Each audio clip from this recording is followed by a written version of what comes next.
রোজবেলির seal প্রপার্টিকে ইলিগ্যালভাবে দখল করে রাখা হয়েছিল এবং এই মানুষের এবং এই এলাকার মানুষ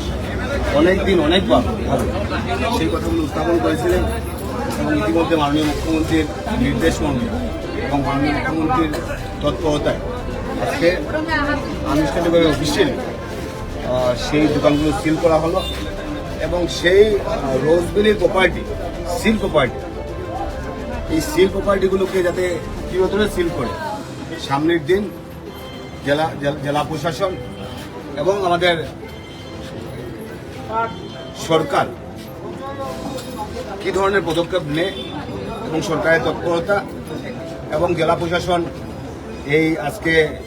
বিশেষ করে দোকানগুলো সিল করলেন সামনের দিন যাতে বদলপুরে যাতে একটা সুন্দর পরিবেশ হয়। শুধু আমি রোজবেলি বলছি না, আজকে সামনে এখানে ইন্ডাস্ট্রির ল্যান্ড আছে, সেগুলোতেও অনেক অনিয়ম পাওয়া গেছে। তো যে জায়গায় অনিয়ম পাওয়া যাবে, যারা পাট্টা ল্যান্ডে থাকবে, যারা আমাদের এখানে লিগেলি আছেন, তাদের সম্বন্ধে আমাদের কোনো কথা নেই, কিন্তু যারা অবৈধভাবে দখল করে আসছে এবং ওদের উদ্দেশ্য হচ্ছে দখল করা, গ্রাস করা, সেই মানুষদের ত্যাগ করে যাতে সুন্দর একটা পরিবেশ হয়। তাই এখন মুখ্যমন্ত্রী হেমন্ত বিশ্ব শর্মা, আমাদের মাননীয় মুখ্যমন্ত্রী,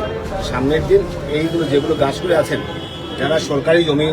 দখল করে আছেন, তার বিরুদ্ধে সরকার কঠোর, আমরা কঠোর আছে সেটা দমন করা।